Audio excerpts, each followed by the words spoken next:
Welcome to Roadmap to Residency. Today we are breaking down the Anemia Workup for the Step 2 board exam. This is not a lecture. This is a test-taking strategy session.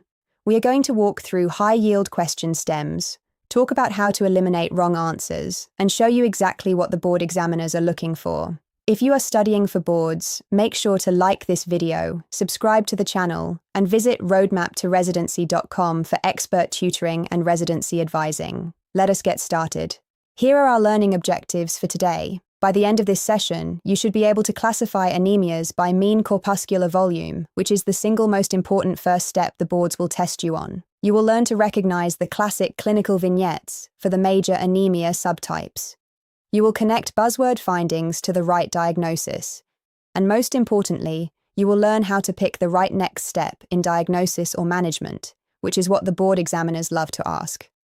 For a deeper dive into the underlying pathophysiology, check out your favorite board review resource, such as First Aid or Pathoma, and use this video to sharpen your test-taking approach. Here is the framework that will save you on test day.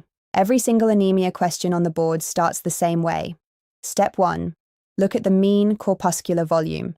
This tells you whether the anemia is microcytic, macrocytic, or normocytic. Step 2. Check the reticulocyte count. A high reticulocyte count means the marrow is working hard, which points you toward blood loss or hemolysis. A low reticulocyte count means the marrow is failing to compensate, which points you toward a production problem. Memorize this two-step approach. It is tested over and over. Your board review books will have detailed tables on this classification. Use them to drill the differentials for each category. Now let us talk about buzzwords. These are the words the question writers use to point you toward the right answer. When you see pica, spoon-shaped nails, or a young woman with heavy menstrual periods and fatigue, think Iron Deficiency Anemia. The lab giveaway is low ferritin and high total iron binding capacity.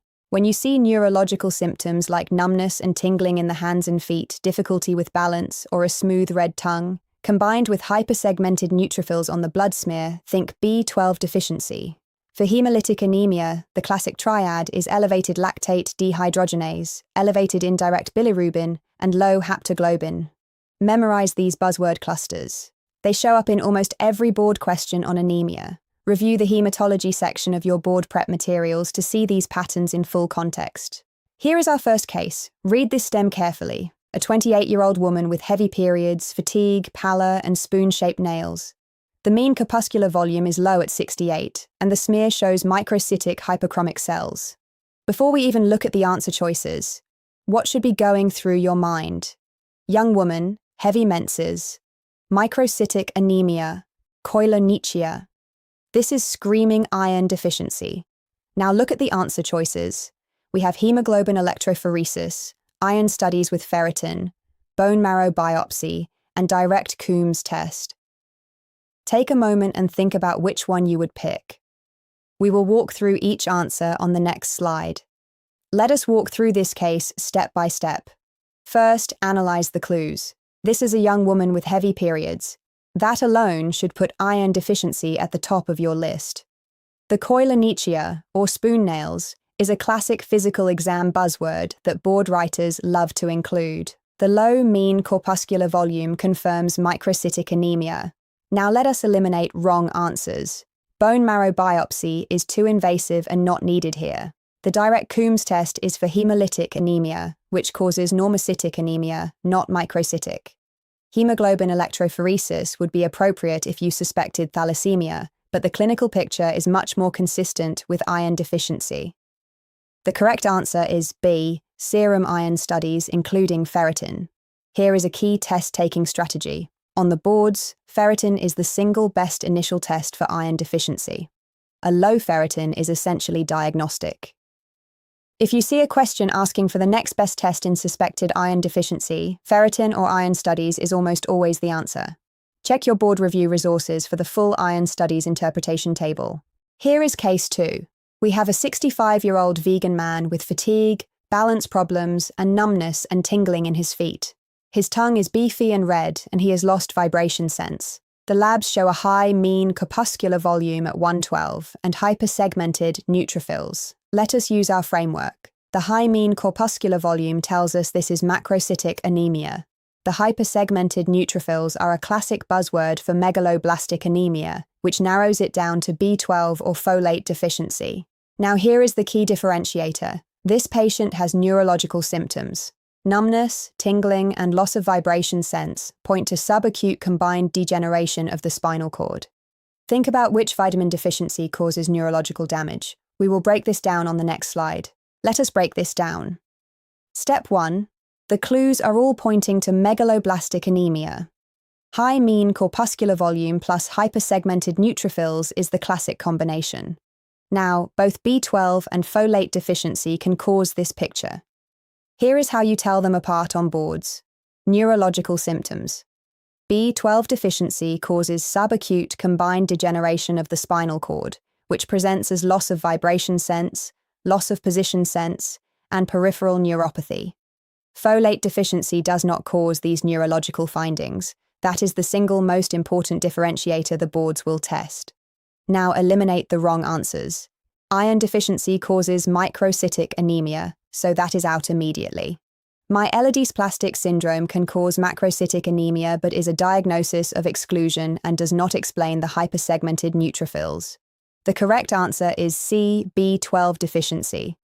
Remember this test-taking pearl: macrocytic anemia plus neurosymptoms always equals B12. Review the megaloblastic anemia chapter in your pathology review for the full biochemistry behind this. Here are some important pearls for macrocytic anemia.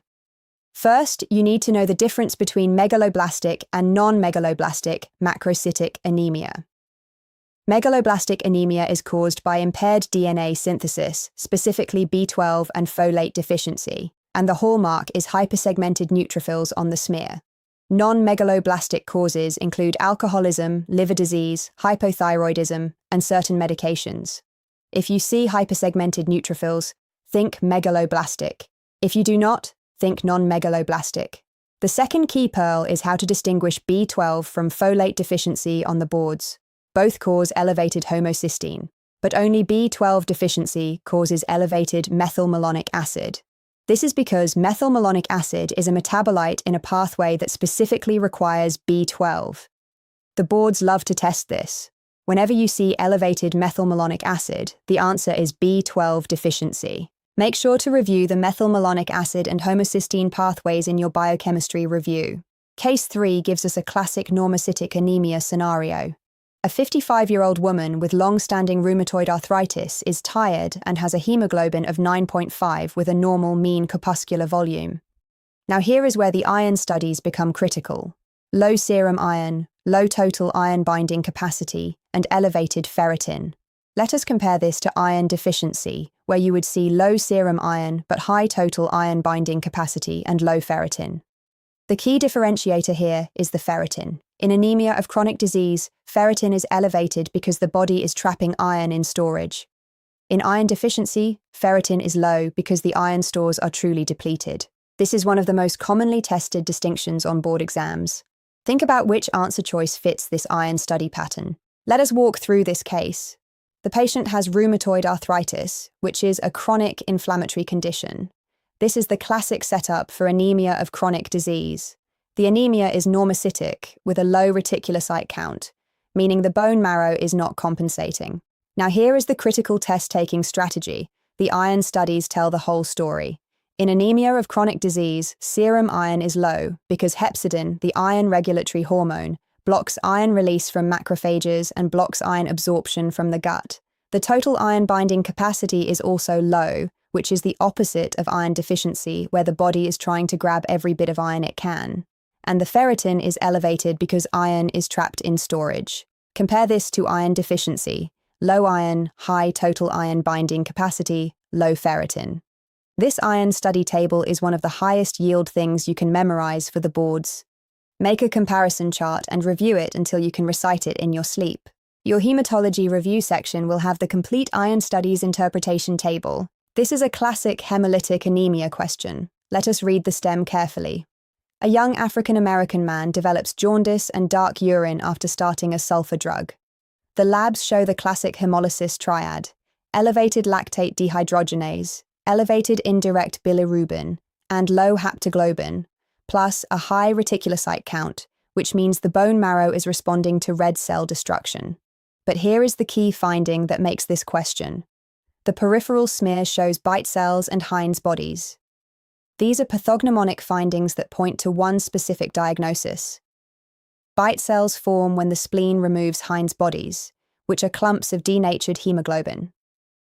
Think about which condition causes hemoglobin to denature when exposed to oxidative stress. The trigger here was a sulfur antibiotic. We will go through each answer on the next slide.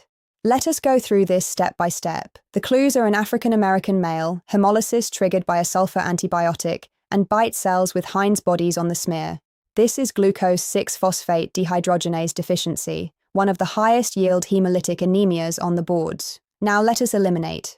Hereditary spherocytosis shows spherocytes, not bite cells, and has a positive osmotic fragility test. Autoimmune hemolytic anemia also shows spherocytes and has a positive direct Coombs test. Sickle cell disease shows sickle-shaped cells. None of these match our smear findings. The correct answer is C. Here is an important test-taking pearl. The board examiners love to ask about the timing of the enzyme activity test. Glucose 6-phosphate dehydrogenase levels can be falsely normal during an acute hemolytic episode because the oldest, most deficient red cells have already been destroyed. The test should be repeated after the episode resolves. Also remember the classic oxidative triggers, sulfur drugs, antimalarials, dapsone, and fava beans. These show up repeatedly on practice questions. Review the Hemolytic Anemias comparison table in your pathology review book. Here is our final case. This is a tricky one that the board examiners love. A 30-year-old Southeast Asian woman has microcytic anemia with a mean corpuscular volume of 62, but her iron studies are completely normal and she did not respond to iron supplements. The red cell distribution width is normal and the smear shows target cells. Let us think about this. Microcytic anemia with normal iron studies means this is not iron deficiency. The fact that she did not respond to iron supplementation is another major clue. A normal red cell distribution width in microcytic anemia is actually a classic board clue for thalassemia because the red cells are uniformly small, unlike iron deficiency where the cells vary in size, giving a high red cell distribution width. The target cells on the smear are another classic finding, and the Southeast Asian ethnicity is a demographic clue for thalassemia. Think about which answer fits all of these clues.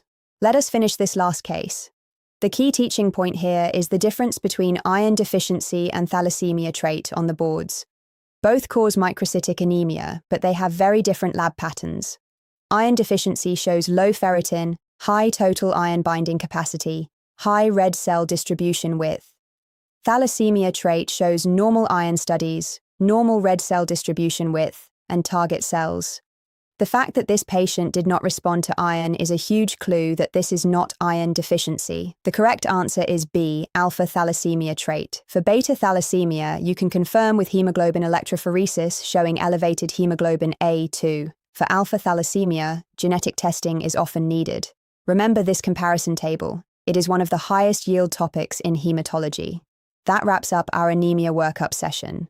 I hope you found these test-taking strategies helpful. Remember to like this video, subscribe to our channel, and check out roadmaptoresidency.com, where our expert tutors and residency advisors can help you succeed on your board exams and match into the residency of your dreams.